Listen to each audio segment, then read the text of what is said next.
Sound check, 1, 2. Good to go.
Ladies and gentlemen, good morning. We just wait 2 more minutes for one other presenters to appear, and then we start. So bear with us. We're running 11 minutes behind schedule, but we start in 2 minutes. I think Sandra is going to get him. He's here.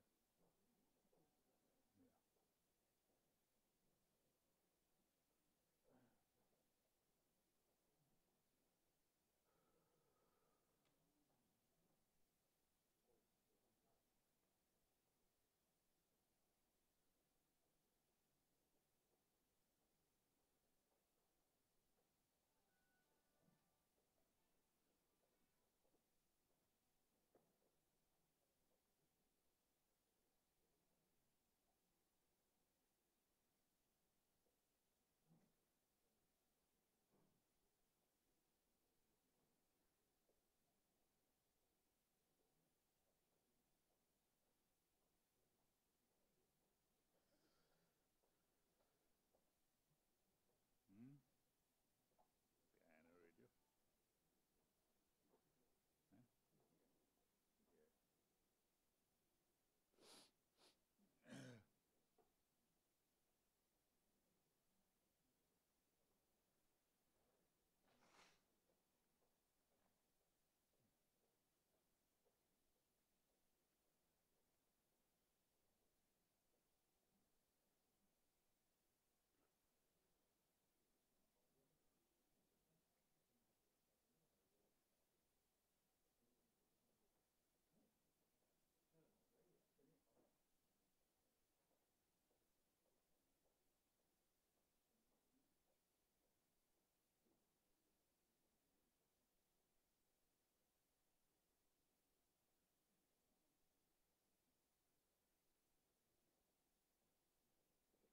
Right, good morning, ladies and gentlemen, and welcome to the workshop on digital financial services.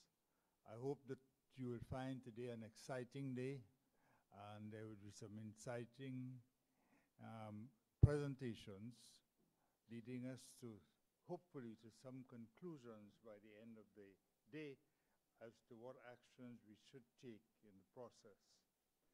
My name is Selby Wilson. I'm from the Caribbean Telecommunications Union, and my function this morning is to give you a very brief overview of the situation of the problem, and then to introduce to you the experts in the field of digital financial services. First of all, let us look at what now transpires in the environment. What happens in the environment at the present time is if we wish to make a foreign payment to a company in Jamaica, and that payment is to be made in US dollars, we have to ensure that the bank in Jamaica has a correspondent bank in New York or in some part of the States in order to make that transfer. That is known as having corresponding banking relationships with the local banks. That involves a cost and time. And more recently, corresponding banks have been de-risking local banks all over the Caribbean.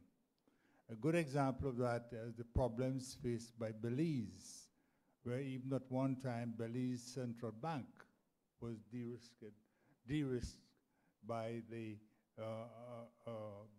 international banks in America.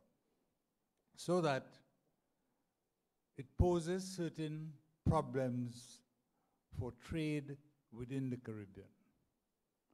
The idea is, if we are going to be a single market space, if we are going to have a single communication space, then we need to be able to transact those transactions within our space without those other considerations.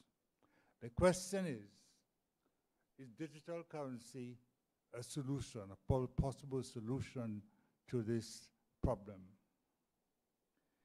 In order to move the discussion on further, I would like to define certain terms so that we are sure that we are on the same page. First of all, the term money. What is money? Money is what people recognize as money. In other words, this is something viewed as serving as a measure of value, fulfilling the functions of circulation, and that as a store of value. Then we tend to think of cryptocurrencies, and the most popular cryptocurrency that is spoken of is Bitcoins. But Bitcoins is not the only cryptocurrency. There are many others. What is a cryptocurrency? A cryptocurrency is a digital asset designed to work as a medium of exchange that uses strong cryptography to secure financial transactions, control the creation of additional units, and verify the transfer of assets. Cryptocurrency is a kind of digital currency or virtual currency or an alternative currency. And therefore, the question is, can CARICOM countries adopt the use of cryptocurrencies to solve some of the problems? A major problem is the question of de-risking of banks in the Caribbean, which poses problems for transfer payments, and when you can do it, then there's a cost to doing that. We will hear from our expert panel this morning the considerations in the use of cryptocurrencies. We will hear from them also what is generally associated with cryptocurrencies is blockchain technology. But I want to make the point that blockchain technology is a technology that has applications other than managing cryptocurrencies. It is in fact a sophisticated form of database that can have many applications, particularly for governments and particularly for the financial services sector.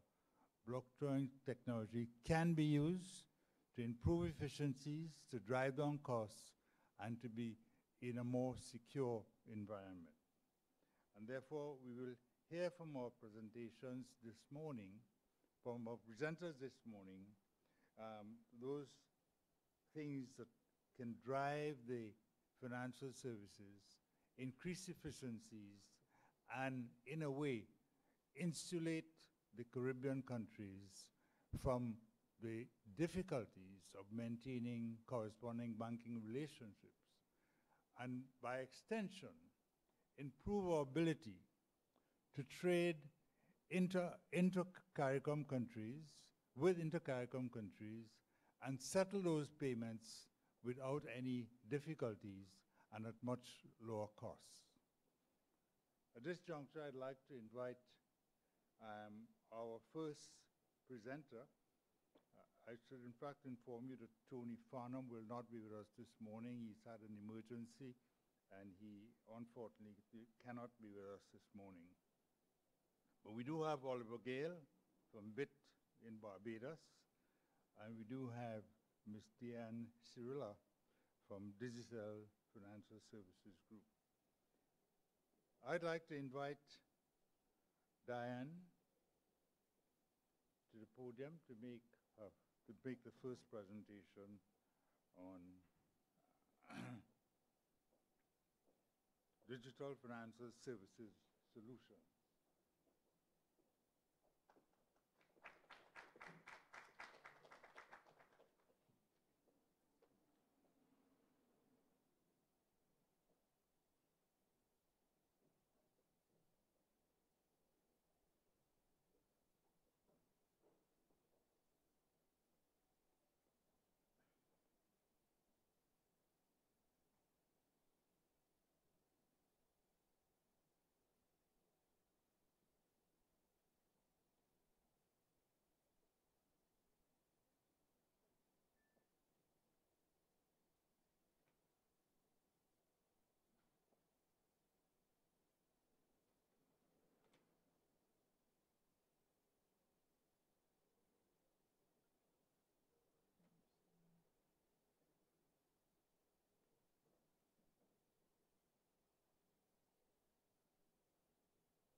Morning, everybody. We are experiencing some technical difficulties, but I think I can wing it for a couple of seconds before the presentation is up.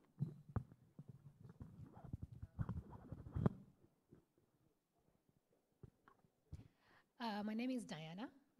If you hear a very thick accent, that is a Kenyan accent, so just raise your hand and I'll repeat myself. I'll try to be as clear as possible, but, you know, accents, we all have them. So, Mr. Wilson has introduced cryptocurrency. Unfortunately, I don't have that as an exciting topic for today. I will leave that to Mr. Gale to discuss. For me today is simply to talk about what digital is doing in some of our markets when it comes to mobile financial services and digital payments. So we do have a couple of licenses across the markets to do digital payments. Our first license is actually in Fiji. In Fiji, we do a full-on mobile wallet application where we do money transfer, both locally as well as internationally, money coming inbound into Fiji. We have a similar license in Haiti. We have one in Papua New Guinea. We have one in Samoa. We have one in Tonga. And we are expecting one in Jamaica, even though we haven't received that yet. So for all of these markets, we do financial services in one of two ways. For those who are familiar with the African market, in some of our markets, we do the mobile wallet, which would be the equivalent of what has happened in Kenya and in Tanzania with a product called M-Pesa, for those who know about that.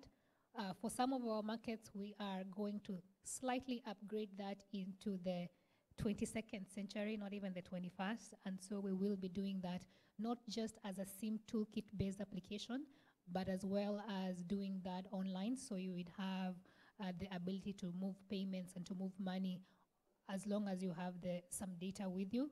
So it depends on which market. Some we have one, in others we have a hybrid market. So what are the products and services that we offer? I think I'll just wing it. Let's leave it at that. Yeah, it's okay. Some of the products and services we offer. In Fiji, our digital mobile money application actually does person-to-person transfers, meaning I can send money to you. It has self-top-up because, I mean, we are digital, so we are all about top-up. We do bill pay, and we do merchant payments. We also do international transfers into the country. Those same products and services are available in Tonga, in Samoa, in Papua New Guinea, and in Vanuatu. In Haiti, which is our biggest market for financial services for various reasons, we do have a full mobile wallet that has grown exponentially in the last 5 years. I'll give you some statistics about that towards the end of my presentation so that you can start to wrap your minds around how big that has grown. The expectation is that when we launch in other markets, we will be following that model with the view of enabling financial payments within the market, but also allowing and facilitating cross-border transactions, which is what Mr. Wilson was talking about, and trying to bring that to you in a way that doesn't require you having relationships with correspondent banks, because we believe that's our job to do. For you, with your mobile phone, you should be able to make a payment, make an international transfer, or receive an international transfer without having to worry about the back end, what happens at the back end.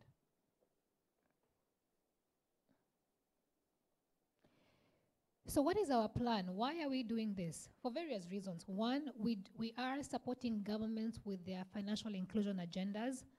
Those of you who are from the financial services sector, the central banks, one of the biggest things that we have realized in our markets is that our regulators do have financial inclusion objectives that have been set by various bodies, including the World Bank, including the IMF. And the whole concept of financial inclusion really is helping those who could not access financial services prior to be able to access it now. So back in the day, financial services were only accessible by a certain minority of the population. These were people who had bank accounts, people who could transact through the bank. But since about 2006, there has been a great push to include the previously excluded. And that is why products like digital payments have really played a key role in financial inclusion. Some of the things we do want to do in our markets is to enable e-commerce.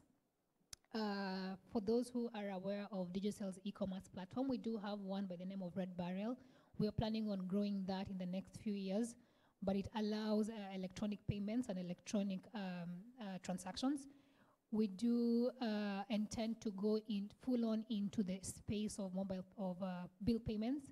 For example, in a market like Jamaica, we have enabled that digitally end-to-end. So in Jamaica, you're able to pay your electricity bills, your phone bills, all kinds of bills, using one of our sister companies called Paymaster, and it's all digitized. You can do your payments from the US, you can do your payments from the UK, and those payments go straight into the relevant biller. If it's JPS, which is the Jamaica Power Company, then they receive their payments.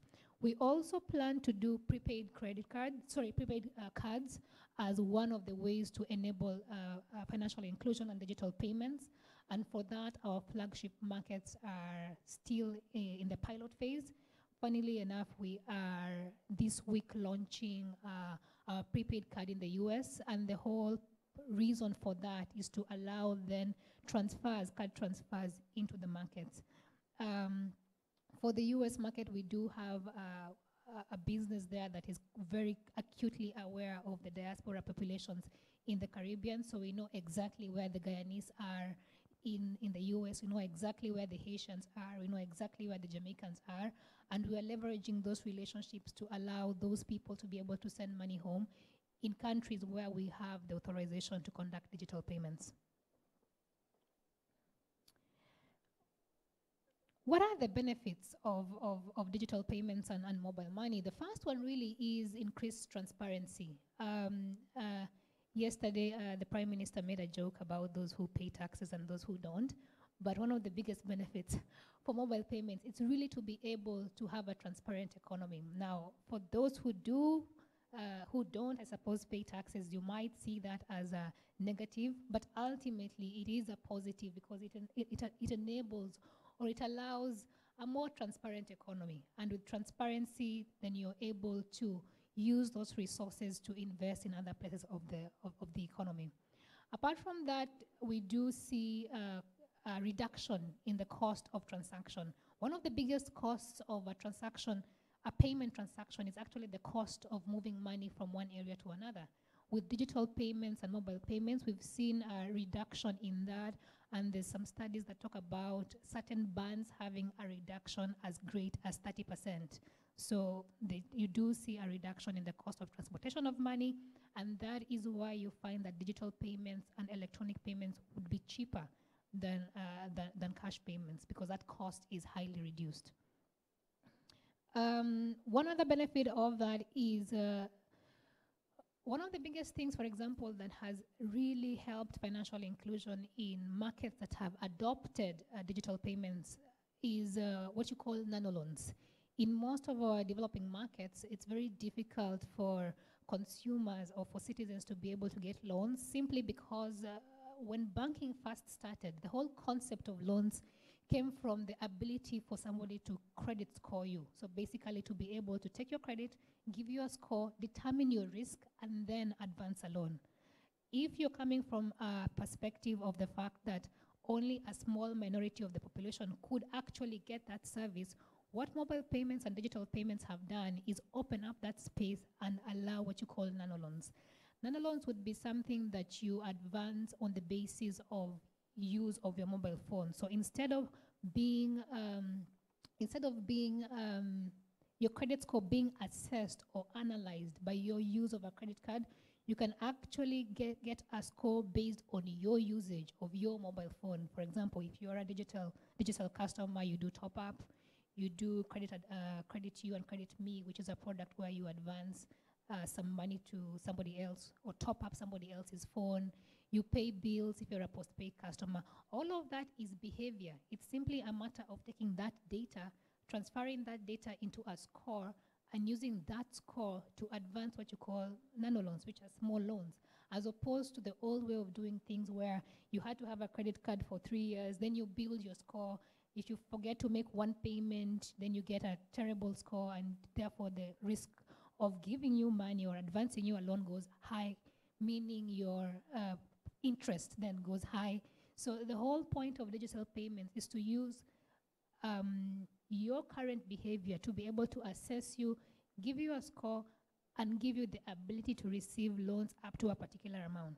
Okay. One other benefit of these kinds of payments is in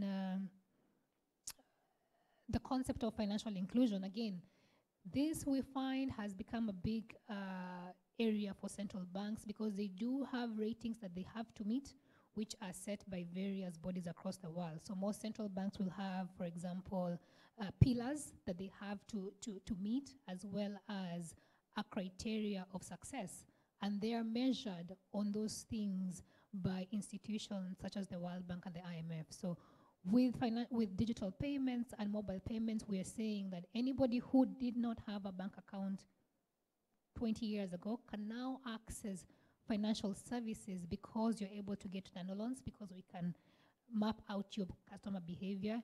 You're now able to receive remittances or receive transfers from the US, the UK, or within the Caribbean, because you now have the ability to get that on your phone. You don't need to have a bank account, and all of those kinds of things. So those would be some of the benefits of having digital payments and electronic payments. So most people say, give us some examples. All of this is, all talk, no action. Give us some examples. So there's a study conducted by McKinsey back in, I believe, 2011, which said that governments could save, and they actually found like the government of India saved about approximately $22.4 billion in a year just on overhead costs, transportation costs, and fraud by digitizing all of the payments that they make all of the benefit payments that they have to pay out. Another study in 2013 says that the cost of making a mobile transfer vis-a-vis manual cost distribution is actually 20% lower in a country like Nigeria. There's also evidence saying, for example, that when you make social security payments digitally, for example, using a smart card, in some countries, government officials estimate it at 1.8% point lower than than using cash payments to make the same kind of social payments to those who benefit from those payments. So those are just some statistics on that.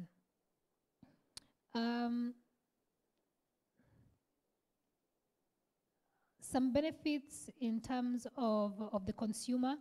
Some studies are also showing that there is an added security when you do digital payments and mobile payments as opposed to cash. That is quite self-explanatory when you're walking around with a bundle of cash and when you have that digitized in your mobile wallet. There's a big difference between the two.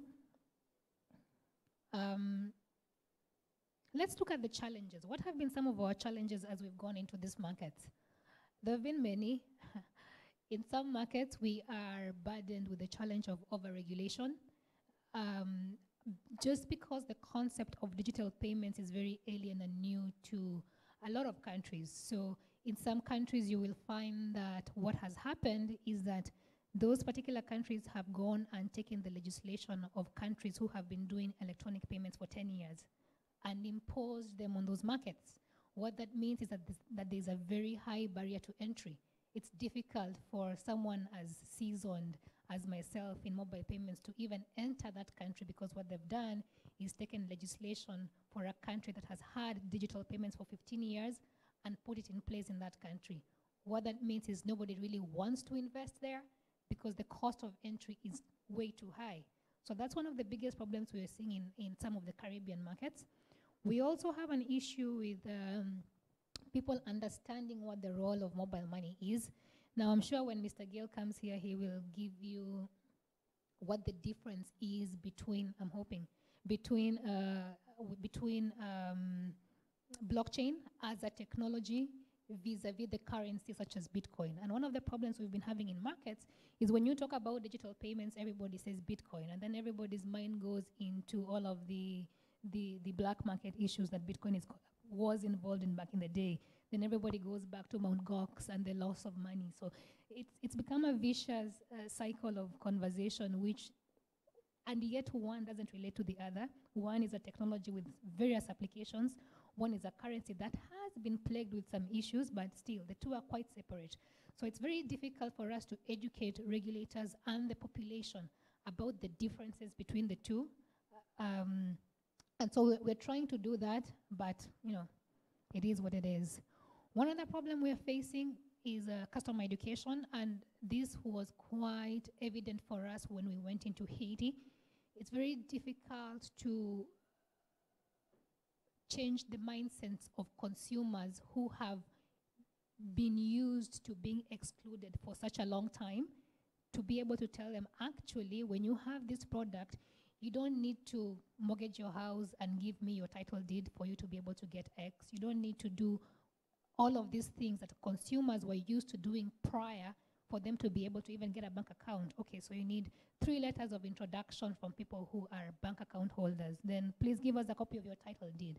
Give us a copy of your bill. Give us 2 passport IDs. Give us X, Y, Z. So it's very difficult to educate the customer and tell the customer, actually, this is the minimum information I need from you to open a digital electronic payment that is less than X amount. You don't need to give me all that, because most customers don't really believe you until it starts, working out. So it's very difficult for us to educate the consumer on what digital payments are, what the benefits are, and things like that. One other challenge is obviously the relationship with the traditional financial providers, and by this I mean having to explain to financial institutions such as banks what this means for them. Whenever you say digital payments, most traditional financial institutions automatically think of you as a competitor.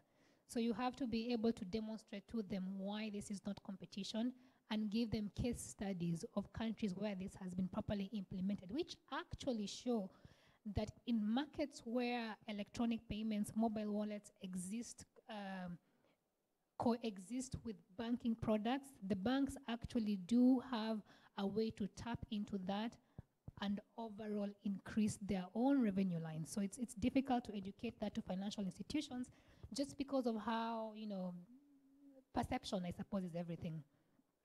And the last one would be what we call investor issues. And I spoke about this when I talked about the high-level entry barriers that we have in some of our markets. You'd be surprised how difficult it is to actually get a meeting with the central bank or the Ministry of Finance of any country just to explain to them what you want to do, it's quite the hurdle. And when you couple that with all of the requirements that some of the markets have, then it's a very difficult sell to an investor. Because ordinarily what you would be telling an investor is that this is a new market, these are the barriers of entry. Once we have the product launched, then we can put in place other mechanisms to regulate that product. The issue here is always, whether regulation should come before innovation or whether we should innovate. Then we understand what the product is, then we regulate. In the markets that have done the flip side, meaning regulate, then innovate, there's always a high barrier, a high entry barrier, which means difficulty in entering those markets. In wrapping up, as I was saying earlier, one of our biggest markets is Haiti, and we have had a specific focus in that market because of various reasons, including the fact that the regulator there has been quite receptive to how private and public institutions can partner to promote financial inclusion and to actually help the economy start to grow. For example, in 2015 in Haiti, we had a subscriber base of less than 70,000 mobile wallet customers. By this year, we are going to be hitting 1 million before this quarter is out. The same market we've had 84% year-on-year growth of our customer base for electronic payments and digital payments. That market has seen a growth of agents, and agents are the locations that help you to put money in your electronic wallets. We've had a growth of agents to almost 4,000 agents within the country. And so that particular market, we are beginning to see successes in electronic payments and mobile payments. We are hoping that a lot of the Caribbean markets can be able to take a page out of that, just to see how much it stimulates the economy and the kind of growth that you can experience if only there was more interactions between governments and regulators and the private sector. So I think that brings me to the end of my presentation. For those who have who are keen on this topic, you can see me during the break. I'll be on my way to the airport, but I can give you my contact details. For those who want to contact me, my email is diana.sirila, so diana.sirila@digitalgroup.com. I don't know whether I'm taking questions now or later. Okay. Thank you. Thank you very much.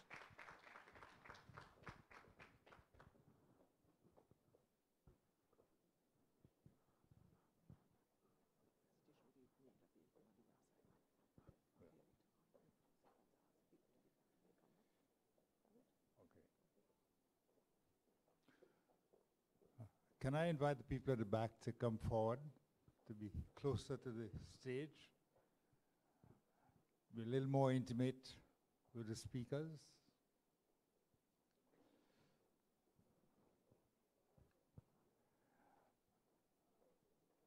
And Diane's presentation will be available on the CityU's website. For those of you who don't want to review it, Diane, I'd like to thank you very much for a very clear and interesting presentation.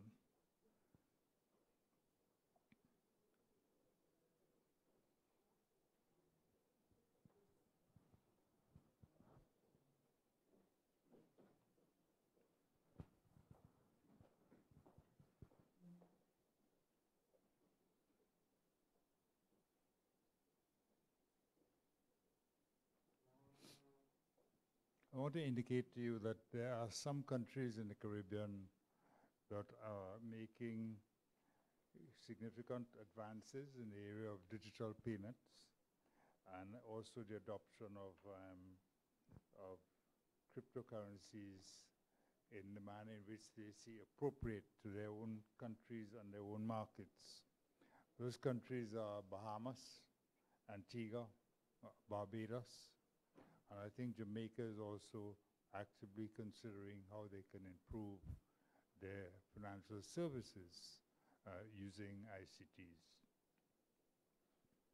At this juncture, I'd like to introduce Mr. Oliver Gale, co-founder of BIT, based in Barbados, who has been doing a lot of work with a lot of the central banks, trying to overcome the regulatory issues and the concerns about cryptocurrencies and their vulnerability and volatility, and how he has fashioned a method of getting the Barbados Bank to adopt a cryptocurrency backed by the Barbados dollar.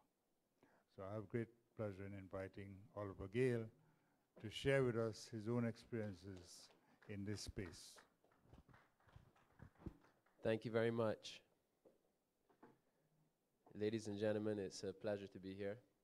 This is might be my fourth time having the privilege of presenting for the CTU or the ITU, and I have to say that the CTU has been a champion of bit and blockchain technology far before any other similar body in the Caribbean that I've seen, and every single day we see validation of this technology and the applications that it has. So I don't need that, thanks. I would like to, I think we should actually, let's give a round of applause for the CTU and everything that you guys represent. So before I get into anything related to BIT and what we do, I'm actually going to be presenting later this afternoon, so I will present more fully on BIT and our services. I want to really dive into blockchain technology, cryptocurrency, distributed ledger technology, and seek to bridge the biggest hurdle that we face, which is the education hurdle. So, on a scale of 1, it's going to be difficult to get this poll. On a scale of 1 to 10, how important do you think blockchain technology and distributed ledger technology is to our economies and societies as a global community? Is it closer to 10, 1, somewhere in between? Can I get a couple of hands who, where do you see the importance of distributed ledger technology? Where would you put it on a scale of 1 to 10? Okay. And how about yourself, sir, in the purple shirt? Where would you place it? A 10. Well, I would agree. I would say we're certainly sitting at 10 out of 10 in terms of the importance of this innovation to everything that we do as a pillar of civilization. And to illustrate the point, the Mesopotamians and the Babylonians are credited with introducing ledgers to track their supplies, whether it was wheat, agricultural products, and this ability to really have a record which stepped our, at that time, communities away from a system of trust where everything was relationship-based and trust-based in terms of the transaction and commerce that we did towards having a ledger that you could rely on, where that ledger would let you extend credit, and the credit allows you to leverage your resources and your infrastructure. And the impact that that had really was critical to the maintenance of a civilization, an organized community. You move forward in history, and it was the Italians who are credited with the introduction of double entry accounting, which was introducing more sophistication to the ledger system.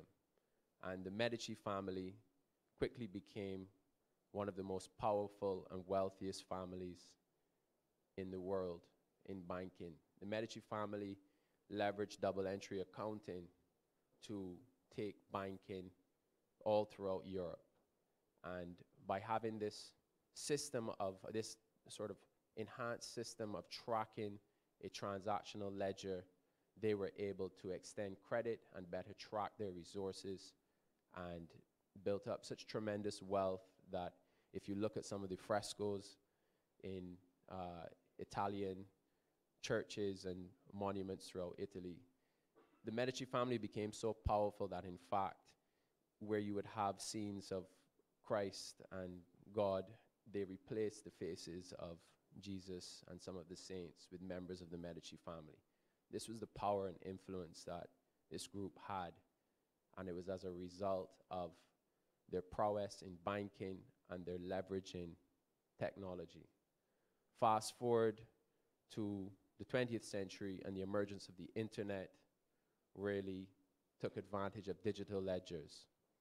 And by connecting and allowing information to be stored digitally and transferred between parties, well, today, you know, when the internet was released, there was speculation that it would replace the fax machine, and that would be the tremendous impact of the internet. Today, there's not much that we do without this ability to relay information between ledgers. And so in 2009, with the release then of Bitcoin, the infamous, notorious Bitcoin, there came with it this system of distributing ledgers. And the innovation behind that is fundamental and transformative towards our civilization once again. In a sentence, you could say that distributed ledgers allow the creation of unique digital assets. And the applications of that are far and wide reaching. So what do I mean by unique digital asset? If I create any digital product, a movie, an MP3, a Word document, the cost of reproduction is effectively zero. You copy the information and you paste it. So there's an extremely small marginal cost.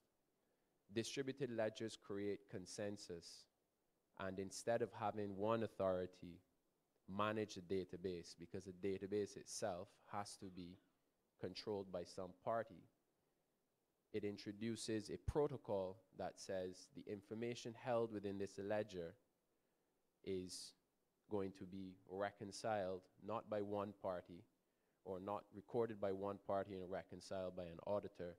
It will be reconciled in real time by all of the participants of the protocol.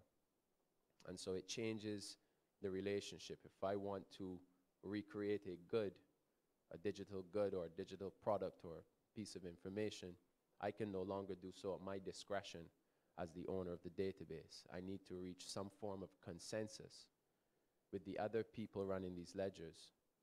And so the first application of it was towards currency. If you think about it, any form of currency, really, well, what makes a good currency? It should be a store of value. It should be a unit of account. It should be a medium of exchange. It should be fungible. It should be easily transferable between parties at low cost. And early currencies were, things like, in fact, they had some really creative forms of currency, whether it was seashells or cocoa beans or massive stones too big to be moved, which were used in some of the Philippine islands to represent currency. And ownership would actually be transferred not by exchanging physical ownership of these boulders, but actually by notionally exchanging the value. So currency has taken many different forms. And there is one characteristic, which was established by Gresham. It's called Gresham's law, which is that good currency or good money drives bad money out of circulation. And so as our civilizations have progressed, we have replaced cowrie shells, seashells, giant tablets with precious metals, and said that these are effective. The fall of the Roman Empire is largely as a result of debasement of the currency. It was a gold coin, and they increasingly, to finance the military, the Romans would mix it with less precious metals than gold, and they eventually debased their currency in an effort to support their military to such an extent that it became valueless. And that was one of the large economic contributing factors to the fall of the Roman Empire. So we live in an age now of digital money predominantly on private ledgers or centralized ledgers. But since 2011, with this emergence of a new type of ledger, there are now thousands upon thousands of alternative currencies known as cryptocurrencies. And what I see happening, and what the millions of people really at this point now involved in the applications of cryptocurrency and blockchain technology, is new forms of money are incrementally driving old forms of money. Good money is driving bad money out of circulation. Because when you ask me, would I prefer to hold a dollar, which is privately issued, where I have no accountability, where the supply is managed or arbitrarily determined, or would I like to hold a currency which is controlled by an open network of peers who can freely join or leave the environment, the protocol, and participate, can see the rules, can validate that they're mathematically secured, such that I know that my currency is not going to be arbitrarily manipulated. I'm going to choose the latter. And that phenomenon over the last almost 9 years is predominantly played out with Bitcoin as a currency and store of value. And I think that, well, I've said this at previous occasions, this is a conversation that has to be had, but more importantly, we have to look at the opportunities, we have to realize the threats, we have to manage the risk, but above all else, there's tremendous opportunity. This is a really exciting time for the world and for the Caribbean. And so, so why am I standing here? Who am I? In 2013, my co-founder and I set up bit.com. We also set up the first industrial GPU mining operation in the Caribbean. It was one of the largest in the world at the time, which wasn't very large. And we were mining cryptocurrencies, one called Litecoin. And when we started bit.com, we set out with a mission to bring access, financial access, to cryptocurrencies to the Caribbean. And we have encountered every problem under the sun: education, regulation, de-risking, stigmatization, economic challenges. The list really is comprehensive where it comes to the problems that we faced in trying to roll out an exchange venue that allowed people in the Caribbean, starting with our home in Barbados, to access cryptocurrencies. And so that journey of trying to solve these problems has taken me in front of the World Bank, the United Nations, here for the CTU, the ITU, Washington, D.C. I've had the opportunity and privilege to speak as an evangelist and an educator on the properties of blockchain technology and distributed ledger technology, to bring awareness, and particularly for the Caribbean, because we are plagued by financial woes consistently. And those problems are not going away, because those problems are driven by an ulterior motive, and the ulterior motive is control. And what we are seeking as independent nations is sovereignty. Yet every time we do trade within our own islands, we have to rely on a US dollar or a euro, which is a completely unnecessary taxation on our regional commerce.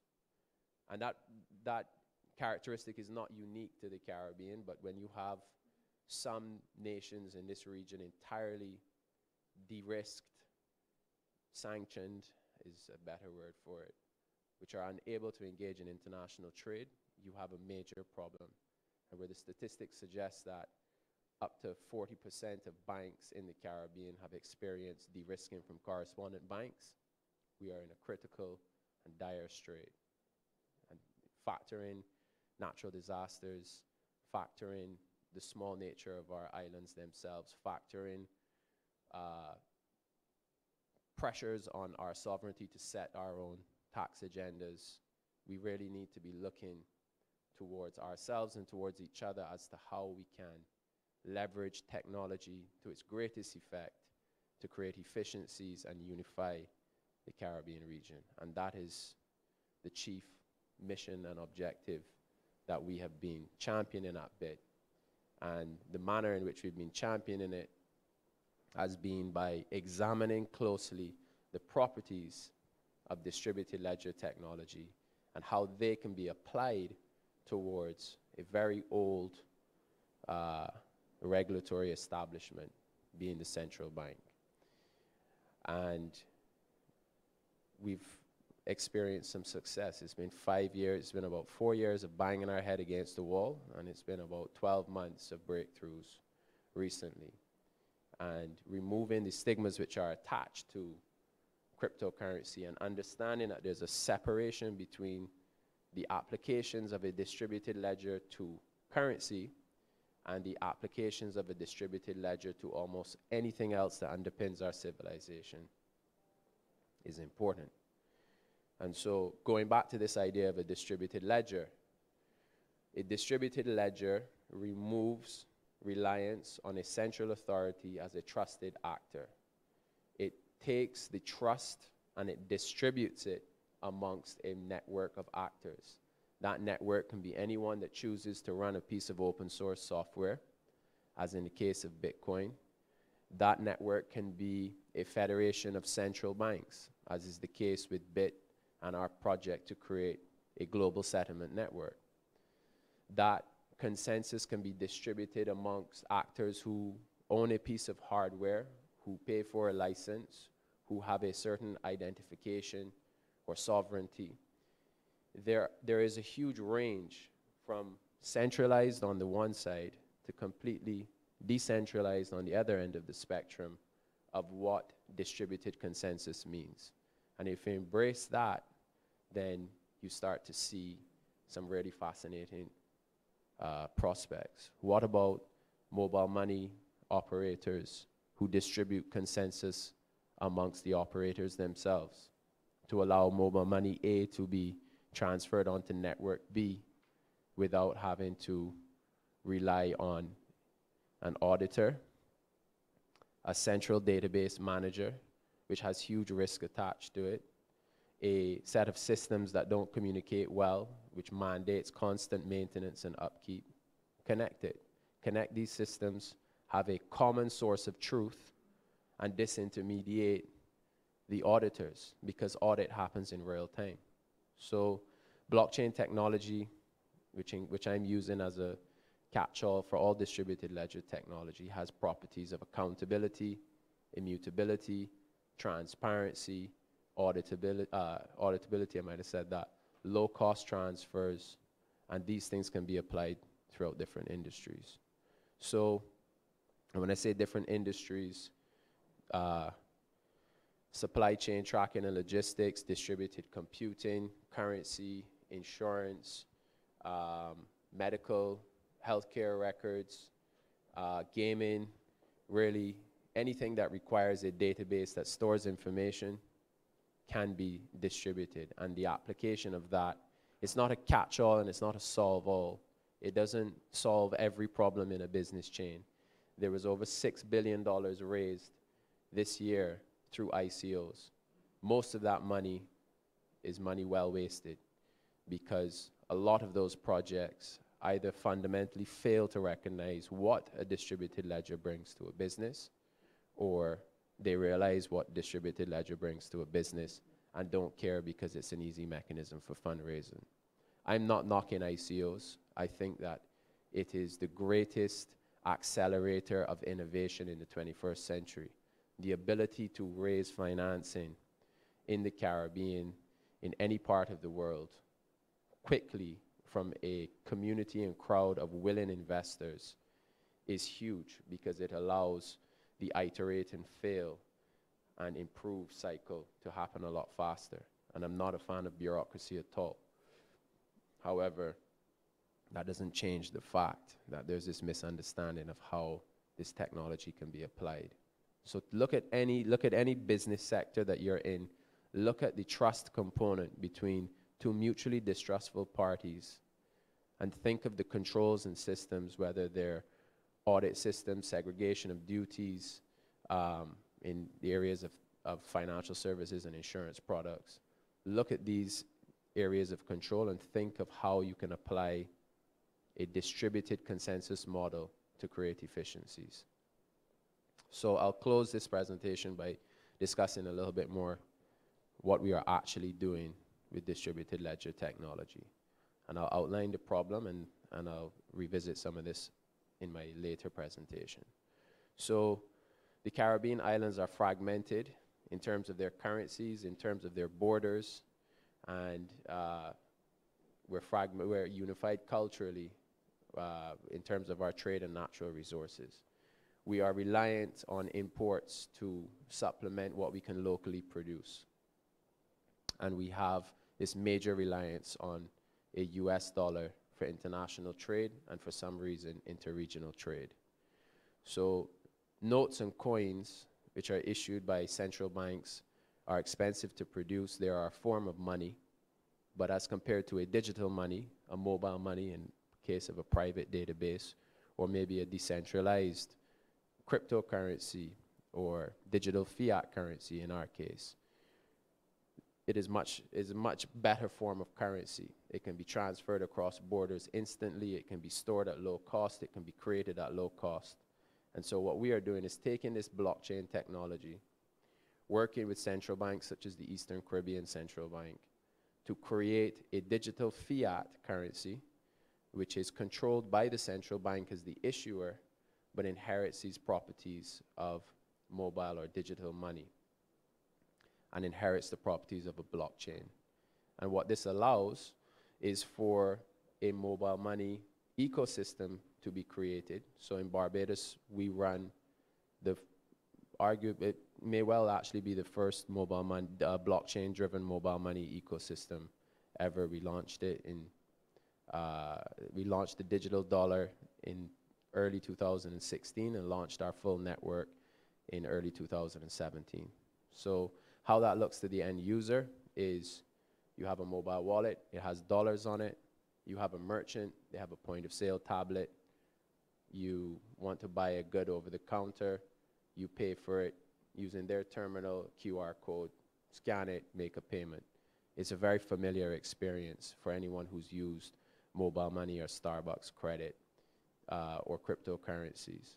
It's identical. The difference is our dollars are auditable on a public ledger. You can validate the reserves at any point in time. We are not the central issuer and controller of our currency. If we issue $1 million Barbadian dollars, it can be validated on a public blockchain. That ledger entry is recorded in thousands of databases around the world. The cost of undoing any of those transactions is in the billions of dollars.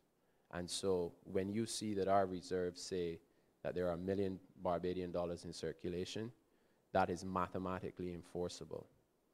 And by creating digital fiat currencies of this kind in Barbados and the Eastern Caribbean, we can allow, using this common protocol, trade to happen using Barbadian dollars and Eastern Caribbean dollars without having to rely on any external currency. So for the purposes of regional trade, we're creating huge savings and huge cost reduction. For the purposes of issuing new currency, because a cryptocurrency a cryptocurrency, a distributed ledger technology-based currency, once that transaction goes from, going back to the ledger analogy, once $100 moves from Alice to Bob, it is now distributed amongst all of the pairs. And if you want to reverse that transaction, you have to somehow control the network to have a majority of the consensus to be able to take that money back. And that means this digital dollar inherits a bearer instrument type property, because who owns it is really who owns it unless someone can manipulate the database. And for currencies like Bitcoin, which have hundreds of billions of dollars of value attached to them and have been the subject of more cyber attacks than any other instrument, being the largest honeypot ever created online, has never been compromised critically in its 9-year history, and is one of the most robust technologies in production. So these digital dollars are bearer instruments because the transactions are irreversible. They're very cheap to produce because they're still digital goods. So if they are issued, they can be issued by an authority, and in our case, we're working with central banks to enable them to be the issuer of the cryptocurrencies. They are resistant to single points of failure. So what that means is, because bit.com does not manage the database, if bit.com goes out of business tomorrow, the database and the digital dollars still exist. Another company can go look at the protocol and build an application on top of it, which is a hugely powerful characteristic. So our business is not in building applications and building companies. Our business is in building protocols to enable central banks to issue complementary fiat currency instruments in a digital format to help take cash out of circulation, cash being a huge cost and huge barrier to e-commerce. The stats are something like 60 to 80% of commerce that happens in the Caribbean is done with cash. E-commerce is extremely difficult, nigh impossible with cash domestically, and it's impossible if you're crossing oceans. And so that's our mission: unification of CARICOM using digital fiat currencies, empowerment of central banks to be able to update their ledgers and their form of currency so that it's relevant in an age where there is this exponential growth of new currency instruments on distributed ledgers, and education and evangelism of one of the most powerful technologies to come into existence since the internet itself. So with that being said, thank you very much. I look forward to mingling with any of you and answering any questions at a later moment. Thank you. Thank you very much, Oliver. You make the sing song so simple. Thanks a lot. Ladies and gentlemen, we're now at the juncture where you'll have an opportunity to pose some questions to the two presenters. But before we do that, I'd like to acknowledge our sponsors, Digicel, our premium sponsor, and then our other sponsors are Crimson Logic, Latin America and Caribbean Internet Registry, LATNIC, ARIN, the American Registry of Internet Numbers, ISOC, and RSC International. Without their assistance, this event might not have been possible. So we'd like to thank them for the support they've given to the CTU and its members, not only at this event, but in nearly all our events.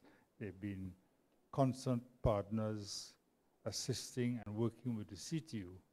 And I can only add that they find there's value in working with the CTU. Thank you very much. I would like to say we've had two interesting presentations. One from Diane, in which she described what Digicel has been doing in terms of mobile wallets across the Caribbean and in the Pacific, and in other parts of the world, in other markets of the world in which they are present. And that was very interesting. And then we've heard from Oliver the ability and the necessity to reduce the cost of transactions and to help to promote financial inclusion using blockchain technology and cryptocurrencies backed by the local dollars. I just make one observation, and that is, when I think of the Trinidad and Tobago dollar not being accepted as money in Barbados, I wonder why. Because you cannot buy anything with Trinidad and Tobago dollars in Barbados. You can't even get somebody to exchange TT dollars for Barbados dollars in Barbados. And I wonder why. We're all part of CARICOM.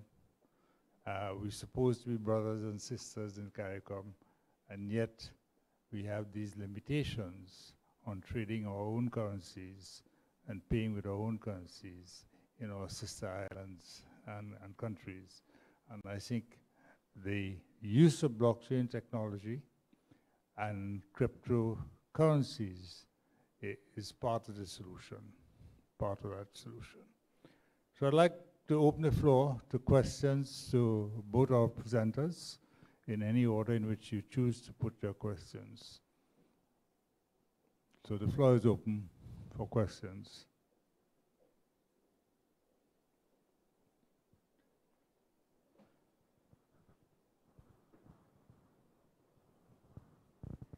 Good morning. Thank you very much for your excellent presentations, both of you. And a unique observation. The both technologies, in a sense, are somewhat different, but of course interlinked in its objectives. And two things, one statement and one question. I think the most important observation that we have here, as I believe I've said before, is that we have a very prime example in Haiti to learn from, and we've done a very poor job in doing that. Haiti's example is the best we have in the hemisphere, certainly in the Caribbean, and it began many years ago. Digicel has been central to that from the very beginning, and then taking it over, learning from the mistakes and moving forward.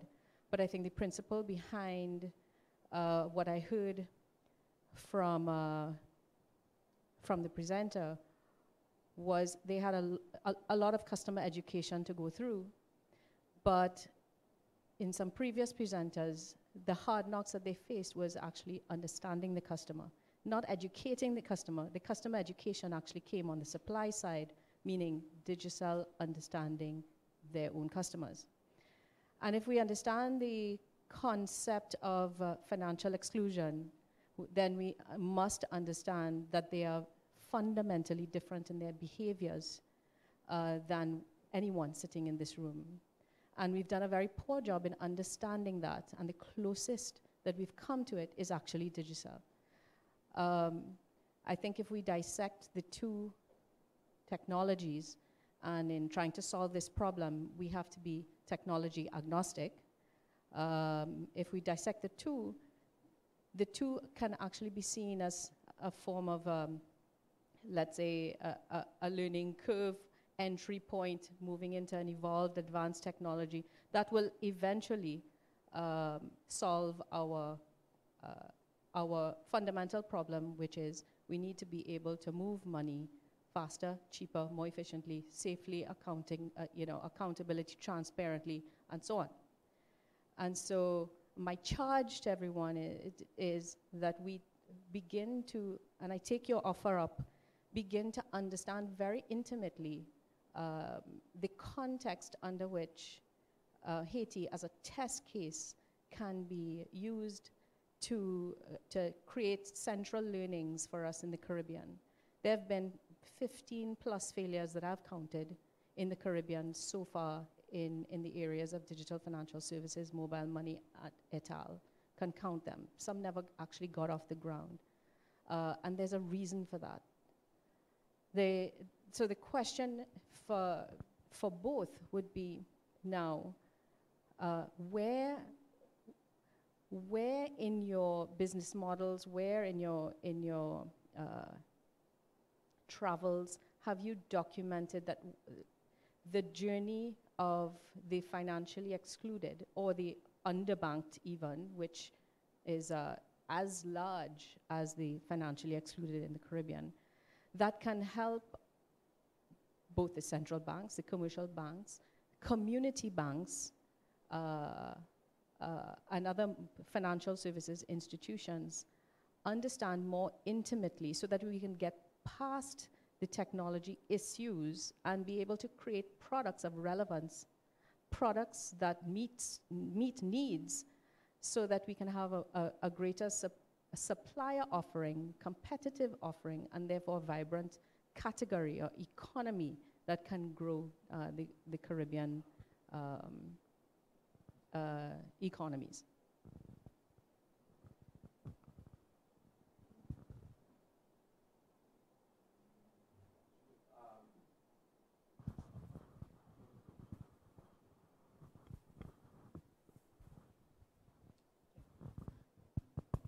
So there's multiple questions in your question, so I'll try and address the ones that come to the very top of my mind. Starting with understanding the customer. I've been in this field for about 13 years, and I started while I was in Kenya, launching M-Pesa in Kenya, and then progressed across, various markets until I got to digital in Jamaica. And one thing I can guarantee is that the customer base in each market are so vastly different. And so you're right when you say that. And it is only possible for you to have a working product when you truly understand the market that you're in, because the needs are just completely different. In fact, the cultures are so different that my old boss used to say that you go to one market and all you see the people in that market doing is topping up, let's say, $20. You go to a different market and they top up once a month. So it's really understanding the customer. And so when it comes to what should the Caribbean do and why all the failures that you see, one of the reasons for the failures is just that, not understanding the customer base. But more importantly for me, it is being able to deploy the technology so that when it comes to understanding the customer base, you're able to add value-added services on top of your technology. And I think the difficulty we're having, and I don't know about Gail, I'll let him speak to that, the difficulty that I have is actually being able to deploy the technology in the first place. So for example, and this is just an example, if I go to country X and I'm trying to deploy a technology so that I can start building products and services that serve the community, if I have a difficulty even deploying the technology because either the regulator won't let me or because there is a player in the market who doesn't feel, that I should be there, then it's very difficult for you to even start putting dollar values into understanding the customer. And understanding the customer is actually a dollar business. It's actually putting money out there to have focus groups, to understand what these people want to do, to understand what this customer wants. What is your biggest need? Is your biggest need just to be able to send money from me to Oliver here? Or is your biggest need to be able to do a transaction at the grocery store? And all of that requires you putting money behind it to understand it. Now, if I'm going to put money behind to understand what my customer wants, I need to be able to deploy the technology in the first place.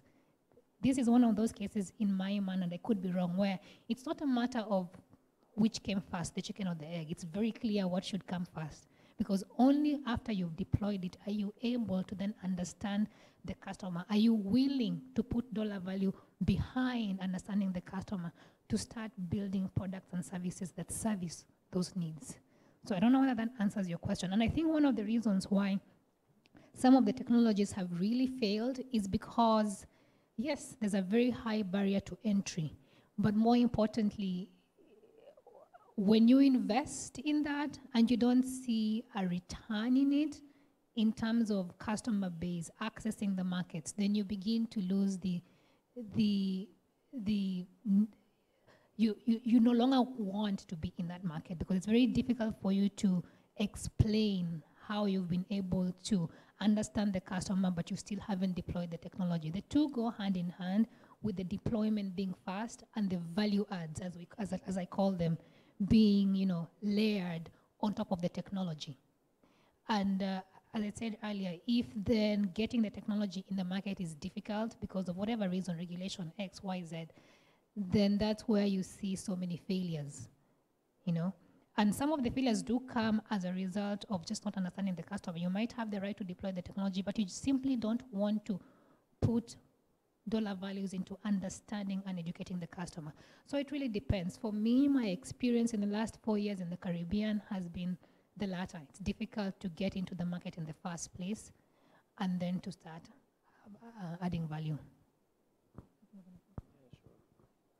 I would agree with that comment entirely. The difficulties in deployment, understanding a customer is a science of testing, iterating, getting the data and the feedback, and evolving the services in order to better meet the needs of the consumer and to add value to them. In our case, we have really two types of customers, and they're extremely different. One is the end user, and that is very similar to Digicel's efforts with mobile money. It is the merchants, it's the end users, it is the process of topping up a phone, paying at a merchant, sending money from one party to another. And we've been lucky in that we've been operating in Barbados as a self-regulating organization and have been able to understand and gain insights on that particular market. But, to your point, we've had such a difficult time in deploying over the past 5 years that is our only production market still, at a time where up to 10% of users in the USA have Bitcoin in their wallet. We've had to reshape our product and separate cryptocurrencies entirely from the digital dollar component, so that really, and I think this is a travesty of justice, the end user does not have access to a better form of currency ultimately, that being a cryptocurrency, and has no opportunity to invest or gain exposure through our ecosystem. So we brought the characteristics of blockchain technology to mobile money, but it's still very much mobile money in the same way that Digicel has deployed a mobile money. Our other customer is the central bank. And if one thinks that the end user may be a tough customer, I don't think there's any tougher customer than a central bank. Typically, it's taken on average 2 years to have a serious discussion with any central bank. And in some cases, we have been trying to have productive meetings to establish the scope for a pilot project for 4 years entirely and counting. What that means is that we cannot identify our customer's needs because our customer doesn't want to have a conversation. And in many cases. Now, this is changing, but it's changing because it changed at the Bank of England, it changed at the Bank of Canada, it's changed in Singapore, it's changed everywhere else. Is slowly, in the Marshall Islands have passed legislation to make a cryptocurrency legal tender. They haven't deployed it yet, as an example. So with the wave of embracing technology in the future that's happening outside of our shores, that is really the sort of knee-jerk response then, is to begin to follow pattern. And what would be fantastic is if the Caribbean could exert its own leadership and own independent thinking. The information is just as accessible through that wonderful invention called the internet. There are expert groups throughout the world, and in this case, the world leaders and experts on central bank fiat currency happen to be in the Caribbean. And we've made some progress, but the risk is always something that baffles me, because it is the risk that the central bank as a customer is concerned about. But risk, as in any situation, can be managed. So where it comes to de-risking, there's this outcry that managing risk is not cutting an indigenous bank off entirely from correspondent relationships. That is, that's, you have a cut on your finger, so you amputate the arm. That's not a solution. And as I see it, managing risk for a pilot project is very easy. How many people do you want in your pilot project? 1,000? 500? 100? 50? How much risk is there really if you take an assessment of what your objectives are? What are the objectives? Our objectives with central banks are to understand their pain points, understand their systems, and use digital distributed ledger technology to architect a solution built for them. So if the challenge is you don't want the ledger being transparent, there's cryptography for that. If the challenge is you don't want money being transferred to anyone around, you don't want your Trinidad dollars being spent by Barbadians for some crazy reason, that's okay. We can design a ledger to accommodate that need as well. Right? There is so much technology available and so much innovation happening in the space of distributed ledger technology that we can architect a solution that solves the specific needs of central banks. What we're building at BIT is multiple projects in the region to prove that bilateral currency swaps, multinational clearing and settlement, the creation of transparent markets so that, you know, to answer this question, why is a Trinidadian dollar not spendable or accepted in Barbados? Is it because there's no demand? No, that's not the reason why. Barbados and Trinidad do trade together. There's a balance of trade between the two countries, which means that a Trinidadian dollar can feasibly be accepted by a Barbadian if the Barbadian has a market through which they can exchange the Trinidadian dollars for Barbadian dollars. Because there is somebody in the Barbadian economy that wants that Trinidadian dollar to purchase goods and services in Trinidad, and vice versa. The problem that we're having is that we cannot create a market, we cannot connect the bids and the offers effectively, and that set of trade happens almost exclusively through commercial banks whose processes are not transparent and their fees are not fair. And so that's a huge friction for trade. And you look at any commercial bank's balance sheet and it plays out. The Caribbean is suffering, yet commercial banks are doing better than ever. That's not a coincidence. And you know, where we're also making breakthroughs, but still facing challenges, is that central banks recognize that promoting stability and stimulating economic growth are their mandates and objectives, and there's a major problem with the incumbents in the financial sector. And so some of them, the more progressive ones, the more self-educated ones, have looked at the applications of blockchain technology and said, hey, we have a major problem here and it's not going away, and we can address it. And so let's explore a pilot project where we can manage the risk and we can design and get the feedback to create our product. And after the product has been created, let's pass the legislation. What upsets me is that our islands are now about a decade late deploying electronic money transfer acts, which is great. And you know, it's a great thing for Digicel. But at the same time, what's the precedent? What is the precedent upon which these acts are being passed? Is it on a pilot? Is it on having a product in production to understand exactly how this system functions in your economy? Or is it someone else's legislation which is being copied and pasted and stuck into your act with some expectation that this is going to apply to your market? That's not a responsible way to build any type of product. And if the legislation is to facilitate the product and there's no operation in some type of sandbox environment to really understand what the requirements are and what works and what doesn't work, that's building something with no market research.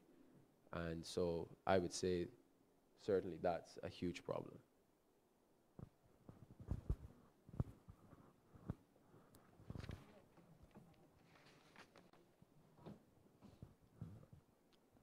Any other questions? Nigel? Yes, Nigel Casimir, CTU. One for each of the presenters. Diana, I might have missed it because I'm kind of visual and the visuals weren't there. how many countries in the Caribbean right now do you have services operational? And what do you see as your prospects for entering new markets or expanding services within any markets in which you currently operate? And on the other side, with respect to the digital fiat currencies, my understanding of that is that this is something that, yes, the central banks would have to approve of, right? And it's sort of like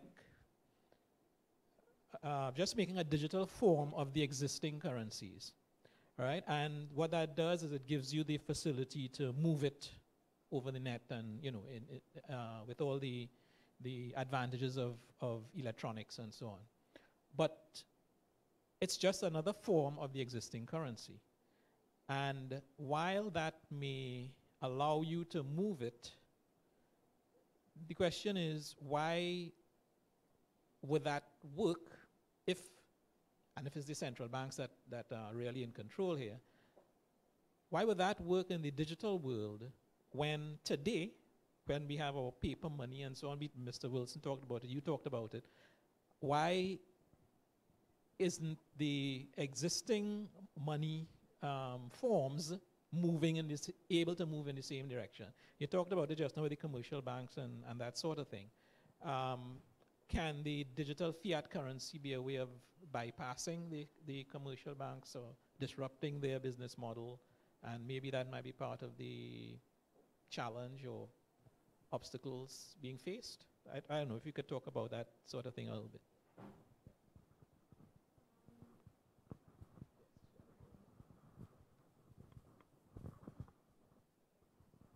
Thank you. So, sadly, in the Caribbean, we are only in one country in the Caribbean, in Haiti, and that's because we've been having difficulty getting into other markets. We have done a couple of pilots. At the moment, we finished our pilot in Jamaica early this year. We are hoping Jamaica will go live at some point this year. We are waiting for central bank approval, but we still don't have it. The Pacific has been more progressive in facilitating and allowing digital payments. And so in the Pacific, we are actually in about 6 or 7 markets. But in the Caribbean, as we said earlier, the Caribbean markets have taken the decision, rightfully or wrongfully, to take a legislation that is 13 years old in a market that has been doing this for 13 years and apply it in some of the markets. So the barriers to entry are extremely high. We are trying to get there. We hope we'll get there, but we haven't yet for now. So, financial systems can be a complex problem. So your question is, we have electronic money today, which exists on, well, actually, where do these ledgers exist? Where does this electronic money exist? On whose ledger does it exist, right? It exists on the commercial bank's ledger. And so that in itself is a large part of the problem, is that the barriers to entry and participation in any type of digital financial service or remittance between the islands is constrained through, if you think of it like a funnel, that funnel runs directly to the commercial banks. There aren't many, so there's a legislative problem. There aren't enough mobile money, even money transfer acts of legislation that facilitate competition in the islands. So you have incumbents who have no competition, who are not inspired to create the competition, who control the databases which represent the fiat currency, and that is the mechanism for doing trade.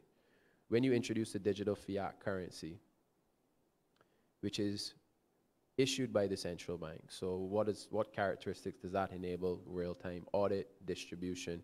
It enables peer-to-peer transfers. It enables a central bank to transfer or issue fiat currency to a commercial bank, sure.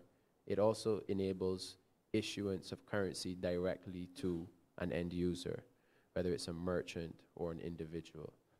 It can enable legislation dependent on the flavor of distributed ledger technology that the central bank wants to take. It can enable digital cash accounts directly with the central bank, which is something that is being done in India.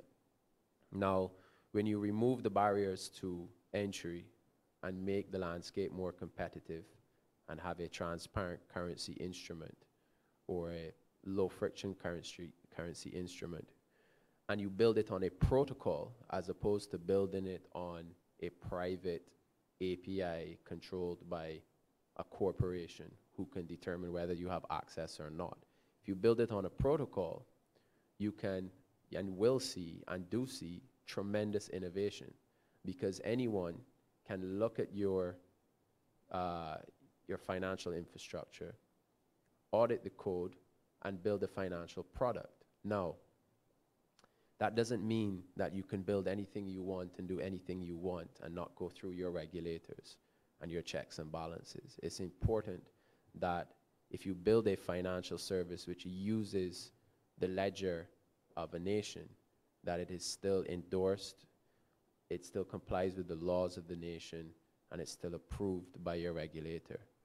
But what it does mean is that somebody in a dorm room may build the next financial innovation which unlocks more capital and value and creates greater efficiencies in the region. So, there's an innovation barrier, there's a legislation barrier, there is a peer-to-peer nature of the technology which allows for transactions to happen between peers. I may accept a Trinidadian digital dollar in Barbados and send a WhatsApp message to my friends in Trinidad and say, listen, Hoss, you want this TT? Because I could use some US dollars, or I could use some Barbadian dollars. So that type of peer-to-peer exchange can be facilitated in a way that today there is no venue, and if there were a venue, it would be a central order book matching engine. It would be an exchange. And so what we're saying is each of these products serves a different consumer in the market, whether it's an institution, an end user, or a government agency, and they should be facilitated. There is no, the biggest concern is around AML and terrorist financing. So that is not a real issue. There is more data available on every one of us now than there has ever been at any point in human history. We know, when you talk about compliance software, you can track identity, IP address, telephone number, GPS location. You can track device fingerprints, biometrics. There are services which create credit scores based upon social media interactions and your network. Now, there is so much information available that it is, it's borderline immoral, actually. So for the question to be around who is my customer and, digital financial services on a mobile money or a distributed ledger are going to facilitate money laundering is preposterous. Who is going to choose to put transactions on an immutable, publicly available ledger as compared to cash, which is private and completely anonymous? And the statistics back that up. So what we're saying is open your market up and let innovation happen. Allow competition to enter the marketplace. And in the process, there really is no losing side to this. There are losers, but the losers are not the people, and the losers are not the government. And quite frankly, there are also going to be winners amongst the losers, and the losers are going to be the commercial banks and the financial institutions which do not offer value for money, the ones that have extortionate cost models, lots of infrastructure and people on payroll and don't create efficiencies, and they need to be driven towards creating efficiencies. because they are there to serve the user. The user is not there to serve the service provider. And so, you know, the message is one that has been heard loud and clear by many commercial banks, and I applaud them. And I'm not against commercial banking, and I am not against incumbents. I am against anti-competitive behaviors. That's what I'm against. I want to see improvement of the value add to people, because that's the role of a private company, is to add value to people's lives. And it's not happening in the Caribbean, and the regulators, by turning a blind eye, are not facilitating our entry into the 21st century. It's 2018, and we're still in 1999. You know, so anyways, that's my point.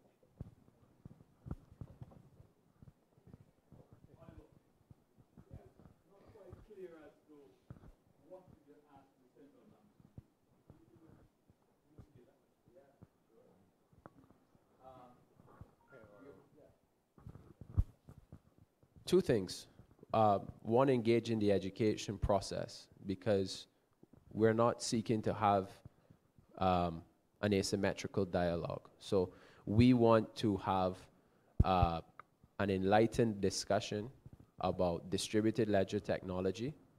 We want to provide the tools to enable that discussion to happen in an educated way, so that rational decisions can be made. Now, so that's number one, is we just want to have, because the fact of the matter is the technology evangelizes itself. It doesn't need a salesman to do so. It needs an understanding of what it represents, and then the logical conclusions start falling out from there. The second thing is to engage in pilot projects, or create conditions for pilots to happen, for either sandbox environments, as we have been advocating in Barbados. So the sandbox regime has become very popular, and is, you know, there's an exponential growth in the creation of these financial sandboxes globally. And what a sandbox is an acknowledgement that the regulator does not know where and how the private sector will innovate. And it is not the job of a regulator to know where and how and to anticipate innovation. The job of the regulator is to respond by creating a sandbox environment and setting parameters in which pilots can happen and experimentation can happen at the expense of the private sector, seeking to innovate and drive value. You can discover through feedback on that what works and what doesn't work. And so within the sandbox, BIT has engaged so far the Eastern Caribbean Central Bank in such a pilot, along with the government of Montserrat, which has been tremendously progressive on their part. And the objective is quite simple. We are going to deploy a blockchain-driven mobile money ecosystem and a digital fiat currency. We're going to work with the central bank and provide feedback and gain feedback onto what works and what doesn't work. And then we're going to take that data and we're going to iterate on it to build an improved version of a financial structure which adds and meets the criteria of the central bank. We have a sandbox in Barbados. So we're a self-regulating organization in Barbados.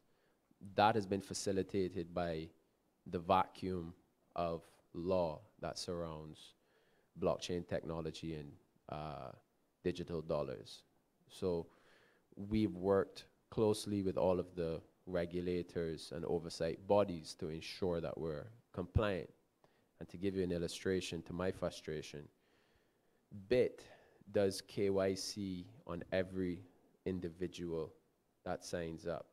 A compliance officer looks at every single application. That is unprecedented in financial services, in fintech arena. In fact, a compliance professional came down, reviewed our policies, took me to a private lunch one day and said, y'all are going to go bankrupt if you continue this practice. You cannot possibly do physical KYC on every single individual. You have systems to check their ID electronically. You have biometrics, you have email, you have GPS, you have the age of their email account, you have a dozen other metrics, you have OFAC and EU sanctions lists. Compliance is not the act of physically validating every person that enters your ecosystem. It is the act of managing the risk. So anyways, we do that. I digress. We do that to make sure that we're compliant in Barbados to continue the sandbox pilot. Sandbox experiment is not sanctioned or supported by a central bank?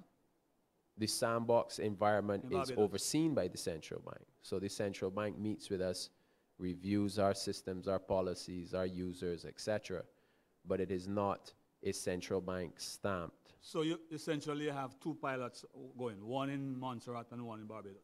Yes, Working with different they're different. One is a mobile money pilot overseen by the central bank.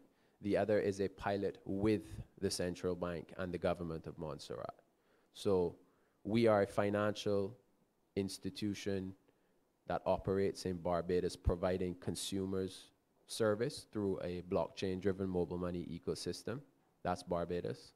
In the Eastern Caribbean, our client is the central bank. We are building technology for them and for the government of Montserrat and deploying it through those institutions in order to establish what characteristics and what their ideal technology would look like.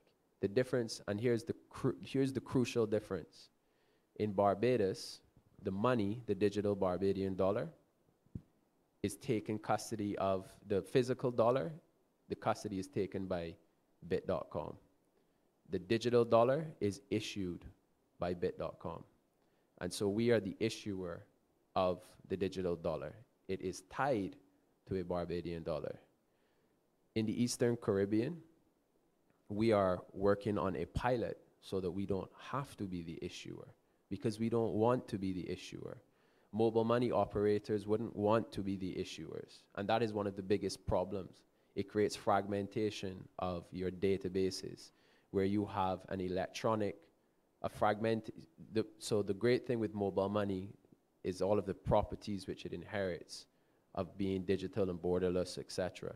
The downside is you end up with operators that have more transactions running through their private ledgers than your national economy or But your in formal both economy does. cases, you actually you have digitized fiat money. In both cases, you are taking custody of, in mobile money and what we're doing in Barbados with blockchain mobile money, you take custody of the dollar, you issue a dollar. In the Eastern Caribbean Central Bank issues the dollar. We don't want to be the issuer. Our job is not to create money, and neither is a mobile money operator's job. It should not be to create money.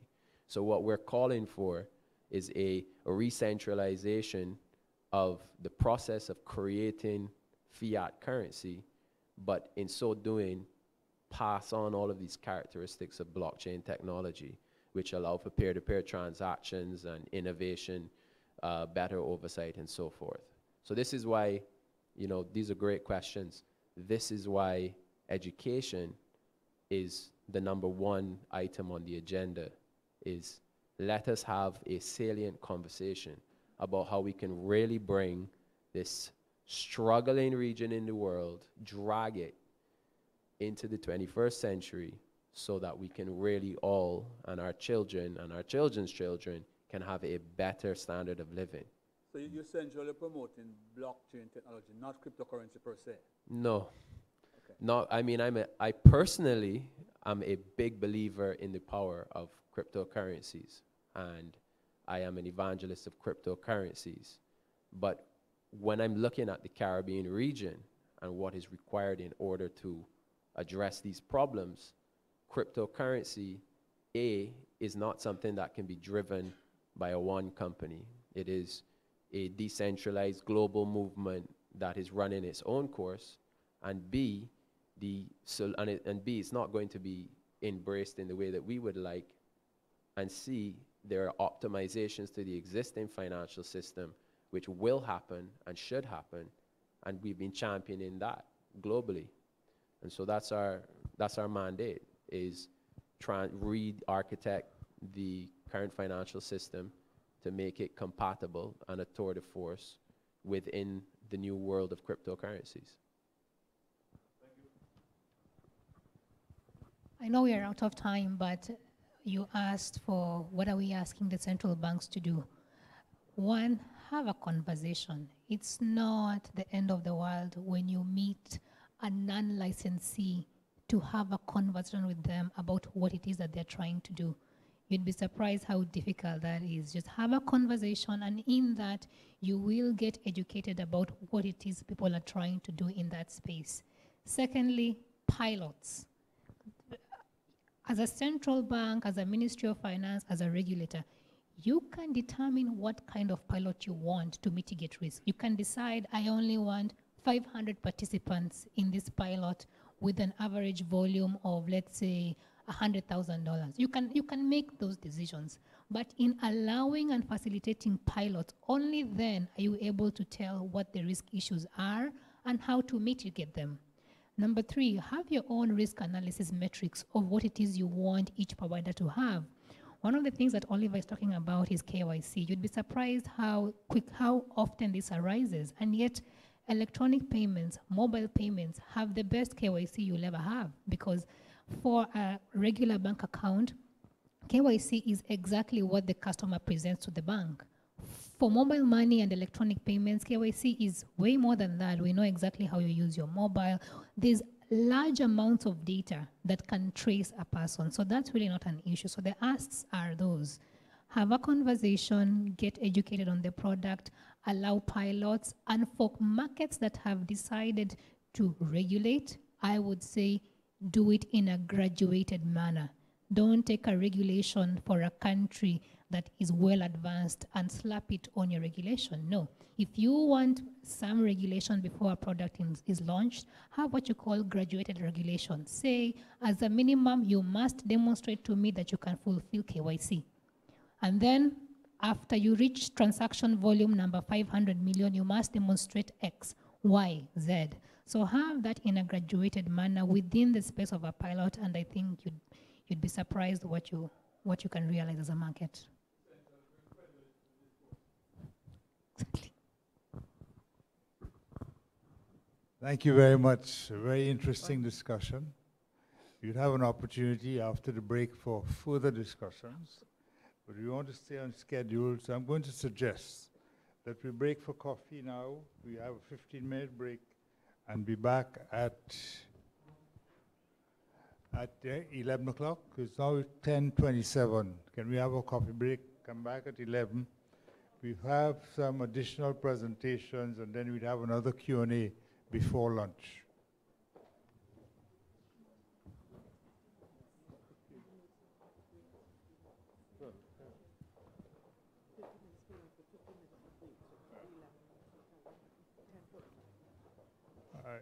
It's 10:27 right now. If you can come back at 10:45, that will assist us. Please.